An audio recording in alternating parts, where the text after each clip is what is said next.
What is up, everyone, and welcome back to a brand new episode of The Three here on the Empty the Bench Podcast Network. Make sure you hit the subscribe button below and follow our socials at the 3&D ETV. On tonight's episode, we look at some transfer portal news. We're going to look at some of the trades that have gone down over the past couple of days. The Kristaps Porzingis trade, the Chris Paul trade.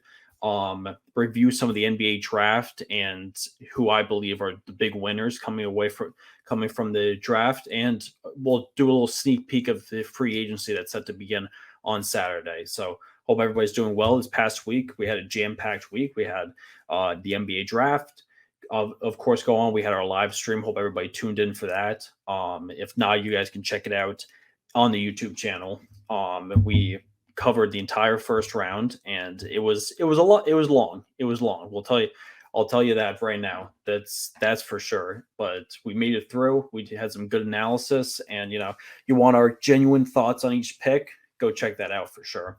But for tonight's episode, a few things that have happened. Not too much college basketball news going on, but of course, in my opinion, one of the more interesting things that have hit the news cycle over the past couple of weeks is Shams is in hot water over the Fanduel Bets, the whole scandal. So if you're new to this and don't completely know the story, on the day of the draft, Shams reported that the Charlotte Hornets were getting closer to drafting Scoot Henderson with the second pick. And of course, they ended up drafting Brandon Miller, and it really wasn't a huge consideration for them to get Scoot Henderson. But Shams had a report that said that, and a lot of people saw that report and immediately placed bets, having Scoot Henderson, putting down a lot of money, having Scoot Henderson going as the second overall pick. And it ended up not being true. Brandon Miller ended up being the second pick, and a lot of people think that it was somewhat of an inside job. I mean, Shams is a reporter for Stadium, and he worked for FanDuel as well. So could this have been obviously whenever Shams tweets anything, people are going to take it to heart. He's one of the premier newsbreakers in the NBA, him and Woj. So of course, someone like that gets going, and a lot of people put down a ton of money trying to bet on Scoot Henderson because the odds were still pretty good at that point. So the question is, was it an inside job? Did he do it on purpose to get people to place some bets on FanDuel, who's his employer? Me personally, I go back and forth with what I think about it. I mean, obviously, when you have all of these betting companies and there's such big parts of the way that everything is in sports nowadays. Like every network has a partnered betting company. Like almost every analyst is affiliated with a betting company now, and it's basically just completely taken over. And of course, you can see something like that and think like, okay, like the guys at FanDuel probably wanted Shams to send out a tweet, get people to waste some money and bet on Scoot Henderson, and then it wasn't going to become true. I don't necessarily think that that's the truth. I don't think that that's really what happened at all. I think that it obviously could look like that, with him being a FanDuel employee as well. But there was a lot of reports throughout the week, though, too, that Scoot Henderson was possibly going to be the second pick. Like that wasn't just out of nowhere. It wasn't like a news report broke that Brandon Miller was going to be the first overall pick instead of Victor. Like that would have been outlandish and crazy. But for months and before they even had the draft lottery and knew who had the second pick, people were going back and forth about Scoot Henderson and Brandon Miller being the second and third picks, and who was going to be the second pick, who was going to be the third pick. And we saw the reaction from Charlotte Hornets fans too. They started booing Brandon Miller when he got drafted with the second pick. A lot of them wanted Scoot Henderson.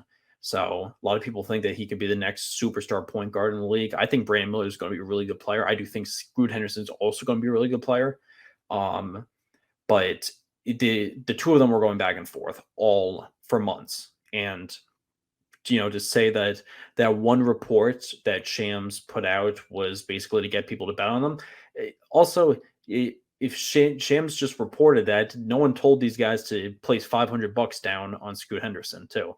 Like you can't do something like that and then complain about it. It's like, okay, like, yeah, that's what betting is. If you think that you believe something and you want to put a ridiculous amount of money on it, go ahead and do it. But if you lose that money, it's on you. That's pretty much my thoughts on it. And I think it's pretty stupid. I don't think that he's really going to get into any trouble. Um, I don't even think that it was necessarily on purpose too. I think that legitimately could have been a report that Sham saw that the Hornets were actually considering Scoot as the second pick, and he put that out there. And even if it was a little bit of a ploy from FanDuel, I don't think there's necessarily a lot wrong with that because they didn't force people to put down $500 on Scoot Henderson being the second pick. So I think it's a little crazy. I think it's a little wild. But it's just something interesting to talk about too. That's a little bit different than the NBA and college news that we always go over. And jumping back into the college route, obviously West Virginia is the talk of the town right now with college basketball during its off season. Most guys have already decided where they want to go in the transfer portal. All of the incoming freshmen are set on going to their schools. There's the Bob Huggins thing has made West Virginia a crazy situation right now. And their star player Tre Mitchell announced that he's going to enter the portal. He was a small forward this year. He played. This was his first year. He'll be a grad senior next year. This was his first year at West Virginia. He spent 2 years at UMass, and then he spent his junior year at Texas. Averaged 11.7 points, 5.5 rebounds a game this season. So he was one of their better players. He is going to use his 5th year of eligibility and was going to return to West Virginia. But now with Bob Huggins out, he's entering the transfer portal and he's set to visit Kentucky this week, which is really, really interesting because Kentucky went from losing a ton of guys, losing Oscar Tshiebwe and Chris Livingston and Cason Wallace and all those guys to looking like that they were going to have like an all freshman starting 5 to now turning on the Jets late and getting in the transfer portal very quickly. And if they're able to land Tre Mitchell, that's a big get. That's a huge get for Kentucky. That could be a difference maker too. Antonio Reeves just announced he's coming back, and then obviously you got all the top freshmen. Justin Edwards and DJ Wagner are both supposed to be top 10 picks next year. They're both coming into Kentucky as freshmen. Aaron Bradshaw, one of the better big men. Robert Dillingham as well. All 4 of those guys could be first round picks. Have a chance to be first round picks next year. They're all top prospects deciding to go to Kentucky, and then Antonio Reeves is returning. Obviously, you're losing Oscar Tshiebwe. You're losing Cason Wallace. You lost Lance Ware. A couple of guys transferred out. Severe Wheeler transferred out for his 5th year. So they are losing a lot of guys, but Tre Mitchell could be a difference maker, and he's going to be looking at Kentucky this week, and that could be a really, really good late off-season get for Calipari and the Wildcats if they're able to land him. I think that skyrockets Kentucky into a top 15 team in the preseason, top 25 that any of the college basketball analysts want to go over. I think that they're really on the back end of that. Most people have them like the 15 to 20 range heading into next season, but this could be a real difference maker. And another guy from West Virginia hasn't even played a game at West Virginia, but Kerr Kriisa is returning to West Virginia. The point guard transferred from Arizona to West Virginia and entered the transfer portal when Bob Huggins decided to leave the program and retire. But once they announced that the assistant coach will be the interim head coach, Kriisa liked that move, and he said he's going to decide to stay with West Virginia this year. He was a 34-game starter for Arizona last year. Arizona had that number 2 seed team That they ended up getting knocked out in the first round of the tournament. But with him and Zulis Tubelis, all of those guys, Kerr Kriisa was one of their star players.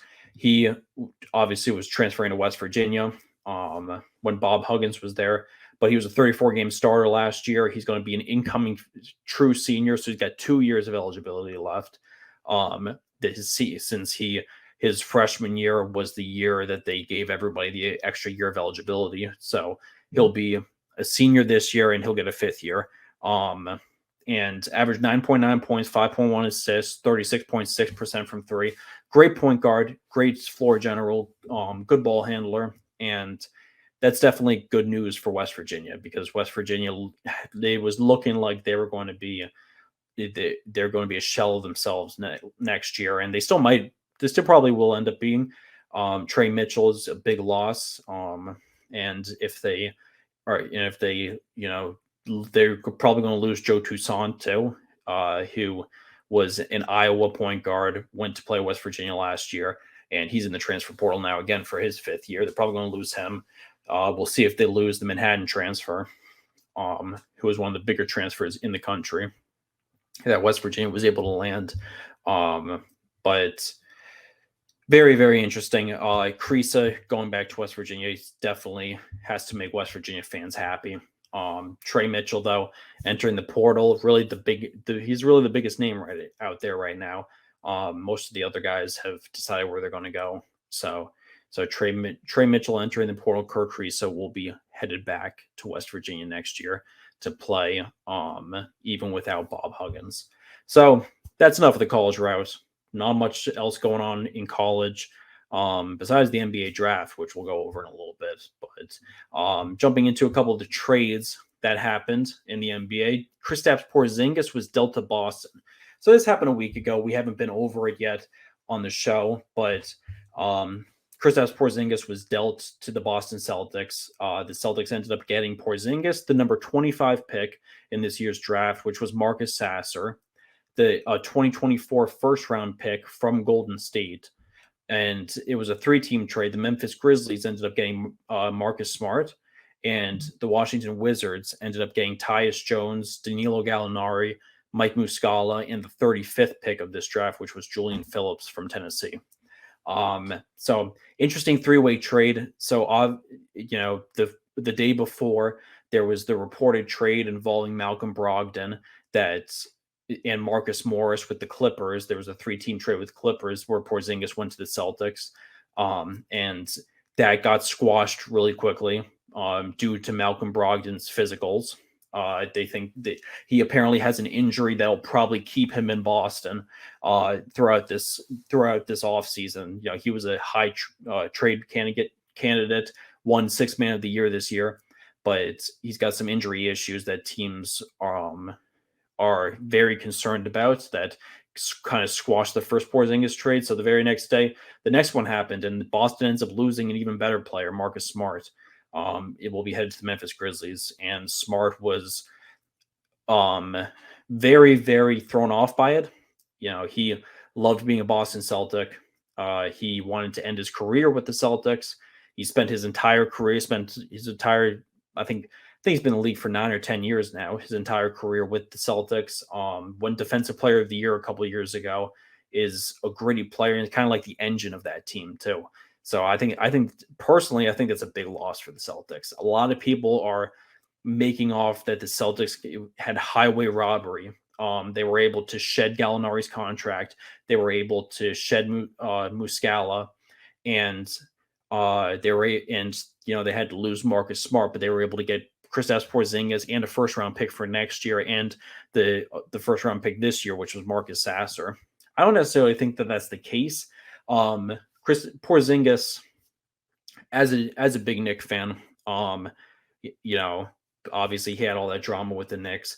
I got no ill will towards Porzingis. Now that he's a Boston Celtic, he's going to, Knicks fans have even more of a reason to hate him. So he's not going to have a fun time at the Garden at all next year. But Porzingis, it is a tremendous player when he plays. The issue is how much is he going to play, and what injury issues is he going to end up dealing with this season. especially with, I mean, it could be a good situation though, because he's probably like the third option on offense behind Jaylen Brown and Jason Tatum. So there isn't as much stress on him, like he was with the Wizards and with the Mavericks, where he was the second option behind Luka. I think that it could be a pretty interesting fit. It makes the lineup pretty interesting. Now, obviously, Marcus Smart's gone, so he's not your starting point guard anymore. But you got Jaylen Brown, you got Jason Tatum. You think that maybe Derek White could become the starting point guard? Jaylen Brown starts at the 2, Tatum starts at the 3, and then maybe you start Porzingis at the 4, Horford at the 5. And Brogdon comes off the bench. Robert Williams comes off the bench. Grant Williams is a free agent, so we'll see if they even end up bringing him back. But those are all moves that they could end up doing, and moves that would definitely make things a lot more interesting for the Celtics. And they've been so close. Obviously losing in the NBA Finals 2 years ago, and almost coming back from a 3-0 deficit to make it back to the NBA Finals almost this year. And so they're right on the doorstep knocking right now of winning an NBA championship.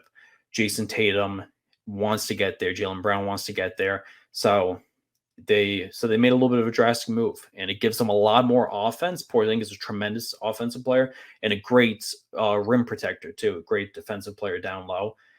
Shot blocker, but the kind of intensity and on-ball defense you get from Marcus Smart, I think, is a big loss. I really do. I don't necessarily think that it's they're going to be a loser in this trade, but I know that Porzingis is a great player when he plays. We'll see how much he plays, and Marcus Smart's it was one of their key pieces, and the team rallied around him. He was a huge part of the team. So I thought the trade was very interesting. But Celtics ended up getting Porzingis. They got Marcus Sasser too at the 25th pick. So they have another point guard. He probably takes Peyton Pritchard's spot on the roster. And Derek White might be thrusted into a starting point guard role. Malcolm Brogdon, if he's healthy. Marcus Sasser could end up seeing some decent time too. For the Celtics, since he was their first round pick. So very interesting trade. And just got the wheels going, because right afterwards Chris Paul was dealt to the Golden State Warriors. A move that shocked pretty much every NBA fan. We did not see this one coming. A couple episodes ago there was the rumor that Phoenix was going to just straight up cut him, and that was a good rumor for a few days, and then there was some clarity that they're trying not to cut him, but they may try to cut him and restructure his contract, or they might try to trade him. And then you didn't hear much about it, and all of a sudden we got the news that Chris Paul got traded to the Warriors. So obviously the Warriors got Chris Paul in this deal, and it was a trade with the Washington Wizards. Chris Paul was on the Wizards, obviously, because of the previous trade that happened that sent him to the Wizards for Bradley Beal in Phoenix. But the Wizards got Jordan Poole, Ryan Rollins, a 2030 first round pick, which is top 20 protected, and a 2027 second round pick. So the Warriors come away with Chris Paul. Wizards come away with Jordan Poole, Ryan Rollins, 1 first and 1 second. Very interesting move. And especially with Jordan Poole getting dealt too. He just got that extension last offseason, and there was all that drama with him and Draymond throughout this entire season. I think that kind of like casted a cloud over everyone's heads this season, and kind of threw off the vibe for Golden State. Draymond's opting out of his contract, so he'll be an unrestricted free agent come July 1st. And now with Poole off the team, we're starting to see more rumors of Draymond coming back to Golden State, and it being likely that he ends up signing an extension, and all of that stuff. But Jordan Poole headed to the Wizards. Now he becomes their go-to guy. They're going to lose Kuzma in free agency, traded Porzingis, traded Bradley Beal. They've traded all of their pieces that they can get a lot for. So Jordan Poole right now is their star player, and he's going to go into next season being the head guy on a rebuilding team. It looks like, and that's the beauty of the NBA, is that one day you could be an NBA champion, and on a consistent contender, and then all of a sudden you get traded to a rebuilding team, and you got to completely redefine your game. I mean, Chris Paul has seen this happen to him so many times, getting dealt to Oklahoma City for no reason and having to, carry that team to the playoffs when they were deep in a rebuild. So Chris Paul adds just to the plethora of the Warriors' big point guards that they're guards that they already have. And it'll be interesting to see what rotation they kind of use. Do they start Steph, Clay, and CP3 together? Or does Chris Paul possibly come off the bench and be the leader of the second unit? Very, very interesting stuff, because you still got Andrew Wiggins under contract. Draymond, if you re-sign him, you'll be bringing him back. I feel like if you end up re-signing Draymond, they already extended Kevon Looney to a long-term deal. And Kevon Looney is a good player to have as the starter too, because you don't need him to score. You need him to just do the dirty work. And when you got a lineup of Curry, Thompson, Wiggins, that's enough scoring that any team needs. So I could definitely see, if they end up bringing Draymond back, the starting five to remain the same, and then Chris Paul potentially leading the second unit with a couple of youngsters in Kuminga, and a few of those guys, and maybe another veteran or two that the Warriors end up signing. They'll probably end up losing Dante DiVincenzo this offseason, going to opt out and become a free agent. There's a lot of teams that are in on him, including the Knicks. So that'll definitely be an interesting situation. The Wizards, on the other hand, though, have a very, very interesting roster now. They got a decent amount of veterans on their team. Jordan Poole is the key. Landry Shamet, who they got in the Phoenix trade, Danilo Gallinari, Mike Muscala. They still have Monte Morris under contract for another year, and DeLon Wright, all under contract heading into next season. I'm sure some of those guys they'll try to reflip and get something for. I'm sure that you could probably trade Monte Morris for a second round pick or something like that. They might end up doing that, trade him to a contender or something. Gallinari, they might just end up eating that contract. So I wouldn't even be surprised if they just eat that contract, let him go. Mike Muscala, they let him go. But they got a decent young core though. Corey Kispert, Denny Avdija, who are both guys that had good years this year and kind of showed a little bit of promise too. And Johnny Davis, who didn't have a great rookie year, but will probably have a bigger role next season. And then Bilal Coulibaly, who they just drafted in the top 10 this year, small forward. He's going to be joining the team. Add him to Jordan Poole. You got Tristan Vucevic too, who they drafted in the second round. They got an interesting team, and I don't think the Wizards are going to be a complete dumpster fire next year. They're trying their best to be that, it seems like, but they have an all right enough team. I mean, Jordan Poole is going to be their big player, so we'll see what kind of a player Jordan Poole is, where he in a system where he's the go-to scorer. Obviously he's a 20 point per game scorer on a team with Steph and Clay, which is impressive enough. Like, it'll be interesting to see if he becomes close to a 30 point per game scorer, and pushes for an all-star team and pushes for the scoring title and so on. So very interesting trade, obviously. So Chris Paul headed to the Warriors, and July 1st is coming right around the corner, and NBA free agency is going to heat up a lot more. So that'll definitely be interesting. But of course, the NBA draft took place this past Thursday. So got to go over the teams that I think took away the best outcomes in this year's draft, who had the best classes and kind of are putting together a good team. And the first one I have to mention is the Charlotte Hornets. I think the Charlotte Hornets had a tremendous draft. They got Brandon Miller with the second pick, who I think is going to be a stud. and they need front court help as well. Their main front court guys right now are Gordon Hayward and Nick Richards. PJ Washington's a restricted free agent, so we'll see if he even returns. But they needed front court help, and they got plenty of guys in the backcourt. They got LaMelo, you got Terry Rozier, you got Cody Martin as well. So I thought that was a very interesting move. And then later on in the draft, they addressed some more backcourt depth. They got Nick Smith Jr. with the 27th pick. Nick Smith was one of the top incoming freshmen in the entire class this year. He was a bigger recruit than Anthony Black was. He was a bigger recruit than a lot of the guys who got taken in the top 10 were, but he was extremely injury prone this year and didn't really do much for Arkansas. So his draft stock fell a lot, and he ended up getting taken at the very end of the first round with the 27th pick. That's a high value pick, though, because he's got the potential to be a dynamic scorer in the NBA. And getting him at 27, I thought was a really good move. And then Amari Bailey, too. They end up getting him with the 41st pick, another 5-star recruit that had an okay year for UCLA. He was mainly a shooter and a defensive player.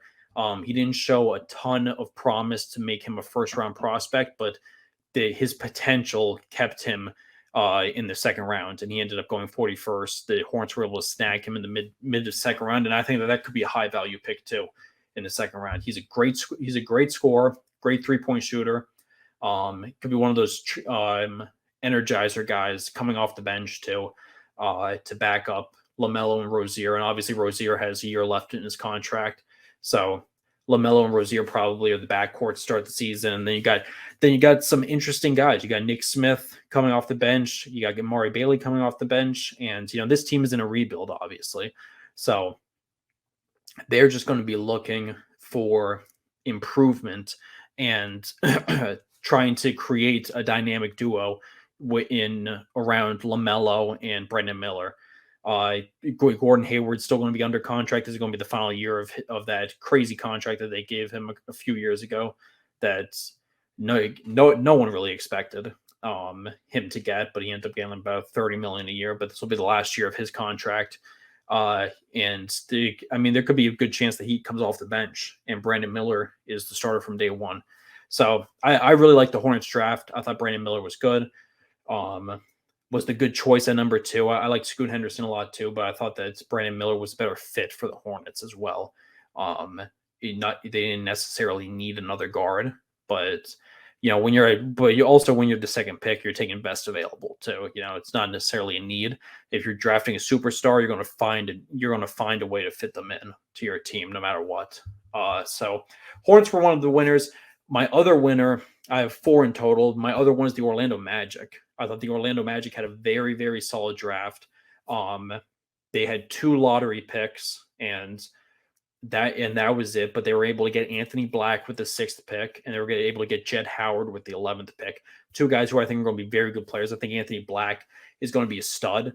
He's a 6'8" point guard, great defender, good instincts on offense, is a facilitator, and can fit in nicely with that young Magic team. The Magic have a lot of guards, a lot of guys in their backcourt, a lot of young guys too. They got Markelle Fultz, they got Cole Anthony, they got Jalen Suggs. Obviously, some of these guys possibly going to get shopped. There's rumors that Cole Anthony and Jalen Suggs both might get traded this offseason. But Anthony Black can come in, and he's the only true pure point guard out of those guys too, because if Fultz, Anthony, and Suggs all could be listed as point guards. I mean, Suggs more of a shooting guard, but most of them are go-to scorers, are better shooters and scorers primarily as a point guard. Black is a pass-first point guard, and he's huge. He's a big point guard too. He's 6'8", and he's great on the defensive end too. So I think that him playing in the pick and roll, they also have a lot of good young forwards. Obviously, Paolo Banchero was Rookie of the Year this year. They have him. Franz Wagner averaged almost 20 points a game in his sophomore season this past year. They have Jonathan Isaac, who I believe they have a team option on, so we'll see if he ends up coming back. Wendell Carter's their starting center. He's turned into a very, very solid player. And then Jett Howard, too. Jett Howard is a great all-around player. That's why he ended up becoming a lottery pick. He's a very good player on the defensive end. He's very athletic. Obviously, the son of Juwan Howard. He's got a high basketball IQ. He's a good scorer, too. He has good splits, can shoot the three, do all of that kind of stuff. So I thought that those two picks, the Magic had two lottery picks, and I thought they did a tremendous job on both of them. I think these two guys are going to fit in very well with the Magic, and I think it's also going to help them possibly speed up this rebuild and possibly be a play-in contender this upcoming season. I really think the Magic could be a 9 or 10 seed, or even an 8 seed, depending on what they do. Maybe if they sign their free agent or so. But with the young talent that they have, I think that they could be a legitimate play-in team next year, and we may not even be talking about them in the lottery again next year. I think they could take a huge step forward, and I think they're ready to take a big step forward. Banchero is going to be their star that they're going to build around, but Franz Wagner, tremendous player, and they got a bunch of guards too. There's rumors that Cole Anthony and Jalen Suggs will get dealt. I think that they might hold on to them, just to have a plethora of guards, of young guys, and just you play whoever's playing the best. That's pretty much how it goes. So I like what the Magic did. I also like what the Utah Jazz did too. The Jazz had 3 first-round picks, and they took Taylor Hendricks with the 9th pick. They took Keontae George with the 16th pick, and they took Bryce Sensabaugh with the 28th pick. Taylor Hendricks is a stretch forward from UCF. He had a tremendous freshman year this year. He's a good rebounder, good off the dribble, good scorer. Keontae George is a freak athlete shooting guard, about a 6'4" guard who plays above the rim. He was from Baylor this past year and had a decent freshman year, and is a very, very talented scorer too. He can shoot. He can do a lot of stuff. So he's a high value at 16. And Bryce Sensabaugh, I thought, was a steal at 28. Sensabaugh played for Ohio State. He's really a 3-and-D type of guy, hence the name of the show. But he really is a 3-and-D type of guy. He's a very efficient 3-point shooter and is a very good defender. And getting him at 28, I think, is pretty decent. The Jazz didn't even have that terrible of a year this year. They're in a rebuild. After trading Donovan Mitchell and Rudy Gobert, they got a lot of draft picks from those trades that they've been using, and they end up having a pretty good year this year. Lauri Markkanen became an all-star, and they had a few veterans that were able to help with Jordan Clarkson, who has a player option, so we'll see if he opts in to his contract. But Colin Sexton is their star in the backcourt, and Keontae George could slot in and play the 2 beside him. You also have Ochai Agbaji. You have Chris Dunn, who they added later on in the season, who got a multi-year deal and looks like he's going to be a bench player now for the Jazz. And then the forwards, you got Lauri Markkanen, and Taylor Hendricks probably jumps right into the starting rotation. It's probably the starting rotation probably becomes Markkanen, Hendricks, and Walker Kessler in their front court. And in the backcourt, depending on who they end up getting, Colin Sexton's going to be the starting point guard, but Keontae George could end up getting a lot of minutes too. I liked what they did. They had 3 first-round picks, and they did a great job with all 3 of them. That was the bottom line. I think that they got high value for where they ended up getting those guys. I thought Taylor Hendricks was going to go higher than 9, and they were able to get him at 9. Keontae George fell a little bit, but he's a very talented scorer and could be a good player off their bench. And Sensabaugh too is a good 2-way player. So Hornets, Magic, and Jazz are 3 teams that I think came away as winners. And then my final team is the Portland Trailblazers. I think the Trailblazers had a very, very good draft. They had 3 picks too, 2 first-rounders and 1 second-rounder. Scoot Henderson was obviously their draft pick with the number 3 pick. And there's a lot of drama that's already beginning about how the Trailblazers are going to approach this plethora of star guards in Damian Lillard, Anthony Simons, and Scoot Henderson. All of them are point guards and can handle the ball. I mean, Simons kind of plays more of the two because he plays alongside Lillard and is a great scorer, but he came into the league as a point guard. Scoot Henderson's also a point guard. So it makes things very interesting. I thought that Brandon Miller was a much better fit for the Blazers. Obviously, they had the third pick, though, and they had to take whatever they could get, whoever Charlotte didn't want. So it really wasn't up to them. I thought Brandon Miller would have been a really good fit. But Scoot Henderson, I think, is going to be a star player, and this could be the star player that you build the team around with Damian Lillard. I think the two of them can play alongside each other. Realistically, if all of them are healthy, I would have to see probably Simons come off the bench. Simon probably becomes a sixth man and aids the second unit and becomes their lean scorer. And probably it could jump to next year as being one of the candidates for sixth man of the year. But I think it's a very interesting dilemma. It's the kind of dilemma you want to have, though. It's good to at least have the talent and see where you can face them, but they're all small guards. But Scoot Henderson was the third pick. Chris Murray, they ended up getting with the 23rd pick, which I thought was really good. He was a lottery pick for me for a long time. He ended up falling a little bit after the combine because a bunch of guys improved their stock, skyrocketed. Bilal Coulibaly, Derek Lively, they all skyrocketed into the lottery. And so he kind of fell a little bit because of that, but he's a very good player. He averaged 20 points and 8 rebounds this year for Iowa. Twin brother of Keegan Murray on the Sacramento Kings. He's an all-around good player and a good scorer. He's similar to Keegan in the way that he can score. He's a lengthy forward. And I thought that was a good move because the Blazers need a guy like that, honestly. They have a lot of guards. They don't have too much front court depth, too. They've got rid of a lot of their front court depth.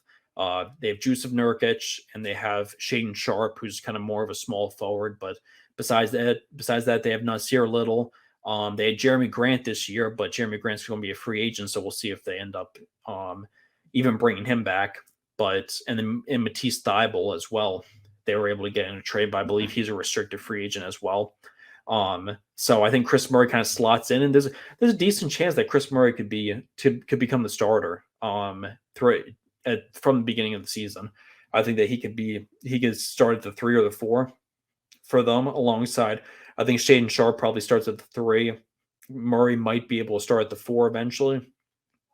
To start the season, I could see them going with a little bit of a smaller lineup, starting Sharpe and Nasir Little, or starting Matisse Thybulle maybe. And then Jusuf Nurkic, obviously starting as center.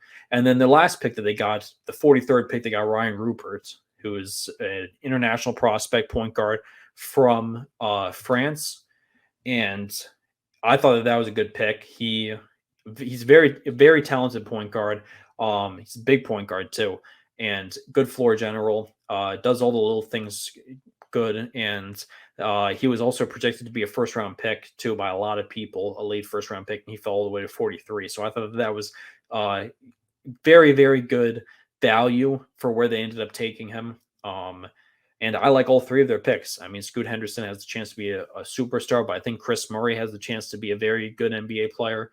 And I think Ryan Rupert has the chance to be a very solid backup point guard or, some type of role player. So I like what the Blazers did. Obviously, all of the Damian Lillard stuff is going down. Is he going to Miami? Is he not? Jimmy Butler's posting some stuff. Damian Lillard's posting some stuff, trying to be shady, all that kind of stuff. I mean, we've watched this same story play out over the past 5-6 off seasons.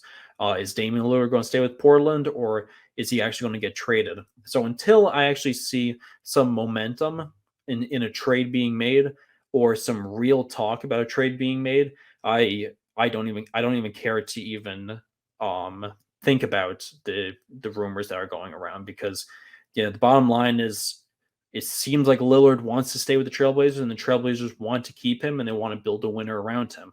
And he's starting to get up there in age, but he's very loyal to the Trailblazers. He's been extremely loyal to this point of his career. And there's no reason to believe that he's going to be going anywhere anytime soon. I mean, anytime they ask the Trailblazers, there's no intent to trade him. They shot down any trade requests that they got from him. So, him going to Miami, I do not think is likely. But until, we hear otherwise, it's to the point where I'm just not believing the hype right now. So he'll probably end up staying. It'll be interesting to see if the Trailblazers are able to add a veteran, or if they're able to, put anything else around Lillard. But Scoot Henderson too could be a really, really good player right off the bat for them. So I think that would be I think that's going to be a very interesting move, and it'll take the ball out of Dame's hands too, and let him facilitate a little bit. So I think that could be an all-around good move. But those are my 4 winners of the draft. Obviously, San Antonio Spurs coming away with Victor is a huge one, but I didn't count them because they only ended up having with 2 picks. They had Victor and they took CD Sissoko in the second round, which is a decent prospect from the G League. But this was more of the teams who had several solid picks, and I think kind of came away with some good value with a few different guys. These were a few of my favorite ones. So I thought that those were all really interesting. I like the Hornets moves, like the Magic, the Jazz, and the Blazers. Thought they all did well in the offseason. So before we wrap up the show, obviously NBA free agency is going to be taking place next weekend, and the player options and the team options have to be agreed upon over the next week. So on Saturday, July 1st, at midnight, NBA free agency begins. And obviously players, there's not supposed to be any tampering before that and it's nonsense, but these guys talk to these teams nonstop, and that stuff is always going on. But Saturday at midnight is the actual day that you're supposed to begin talking to guys, and then you can start agreeing upon contracts. Every contract doesn't become official till June 6th, or like almost a week later. But things can be agreed upon from midnight on June 1st and on. And so over this next week, players with player options and team options are going to be trying to iron things out and decide what they're going to do. There's a deadline. The deadline for the player and team options to be agreed upon, I think, early in the week. There's a few guys who had player options that we already heard from. Kristaps Porzingis had a $31.7 million player option. He's going to opt in.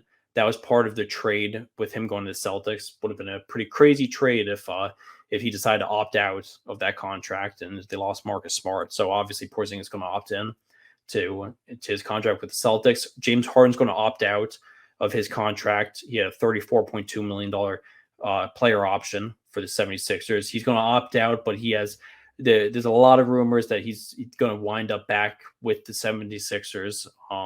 It's either the 76ers or the Rockets, it seems like, and he wants to continue to try to compete with the 76ers. So that's all. Those are interesting ones. Chris Middleton's another guy too who opted out and will hit free agency. Fred VanVleet's another guy who opted out and is going to hit free agency. So those are going to be some interesting moves. And then there's a few guys that we're still waiting on. A couple of player options. Jordan Clarkson's got a player option for $12.9 million to go back to the Jazz. So we'll see if he ends up taking that. Josh Hart is a big one. The Knicks have every intention on signing him to a long-term deal, but they extended his deadline to decide if he wants to keep the $12.6 million option or if he wants to opt out and either sign an extension right now with the Knicks or sign a long-term deal with somebody else. Either way, he's going to get a long-term deal. He might opt into the $12.6 million and in faith that him and the Knicks will agree to a multi-year deal that'll begin after next year. So it gives them a little cap flexibility this offseason to maybe sign some veterans. And Victor Oladipo is another one too. He has got a $9.1 million option for the Miami Heat. Once again, barely played this year, was hurt. I think he'll probably opt in. I don't think that he gets anything close to that on the market. So he probably opts in and tries to work his way back to the court next season with Miami. But then a few team options too that are going to be interesting ones. Malik Beasley with the Lakers, $16.5 million team option. That's one that I could see the Lakers taking because Beasley was a great scorer and they need some more depth. They have got a lot of guys who are hitting free agency this offseason. And if they're able to retain Beasley for right around the same amount of money that he was getting paid this year, that wouldn't be a bad move. And Alec Burks is another one too. He's got a $10 million team option with the Detroit Pistons. This was the original contract that he signed with the Knicks that he ended up getting dealt to the Pistons last year before the season. And I think that he probably gets gets declined. The Pistons are in a rebuild. And I think that's where they could save the $10 million and let Alec Burks walk. I think they'll probably end up doing that. That seems like the most likely scenario in that case, but we'll end up seeing what happens. And then, of course, you got a few of the top unrestricted free agents, some of the few restricted free agents. We're definitely going to put out some more content before the NBA free agency begins, kind of previewing who the top guys are and some of their possible landing spots that could happen. But just an overview, some of the top unrestricted free agents: Chris Middleton, James Harden, Kyrie Irving, Kevin Love, Nikola Vucevic, Draymond Green, Harrison Barnes, Christian Wood, Kyle Kuzma, and Kelly Oubre Jr. are all going to be unrestricted free agents. Those guys are all going to be at the top of the class. Then there's a pretty decent amount of restricted free agents. And then again, restricted free agents can sign contracts with other teams, but the team that they're currently on has the opportunity to match any contract that they get. They have to return back to their team that they originally played for. So if they try to sign a multi-year deal with somebody else and their team matches it, they're going to return to their team on a multi-year deal in that sense. So we always see the first time anybody hits free agency is always restricted free agency. You always see the top guys in every NBA draft have signed 4-year rookie contracts, and then they hit restricted free agency. This is, the NBA's way of trying to regulate guys jumping from team to team, especially early in their career, trying to reward the teams that draft them and keep them on those teams longer. But restricted free agency is going to hit. So PJ Washington is going to hit free agency. Rui Hachimura, Cam Reddish, Kobe White, Cam Johnson, Grant Williams, Paul Reed, and Austin Reeves are all the top names that are going to hit restricted free agency. That'll be interesting. And the Lakers got a couple of those. The Lakers got Hachimura and Reeves. There's a lot of rumors out there that Reeves might get up to $100 million for a contract, which I think is crazy, but that's what it seems. That's what it seems like might happen.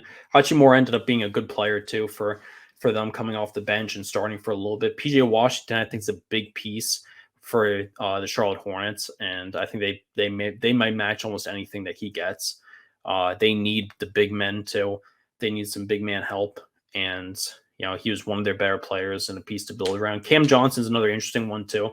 The original report is that Brooklyn's going to match any contract that he ends up getting. It seems like Brooklyn's high on him. They want him to return, along with Bridges and Dorian Finney-Smith, the guys that they ended up getting for Kevin Durant in those trades. And then Grant Williams is another interesting one that's hitting restricted free agency. He's been one of the key bench players for the Celtics over the last several years, and last handful of years, including their Eastern Conference championship winning team. He is kind of like the glue piece that I would say on their bench. So be interesting to see if they retain him or if he ends up getting a bigger contract elsewhere and they let him walk. But those are some of the guys that are all hitting free agency. And the player options and the team options are going to be interesting. There's going to be a deadline Saturday. Free agency begins, and we'll find out who is heading back to their teams shortly and who is going to be deciding to test the market and opt out of their contracts. So that's pretty much going to do it for the rest of the night. Once again, want to thank everyone for tuning into the Empty the Bench podcast network for another episode of 3&D. Once again, make sure you like and subscribe to this channel and follow the social media right down below at the 3&D ETB. Follow ETB Network on Instagram and everywhere.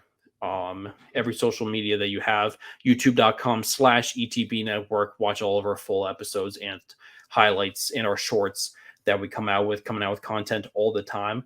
We'll be putting out content all week in case you missed this entire episode too and weren't able to watch the entire thing.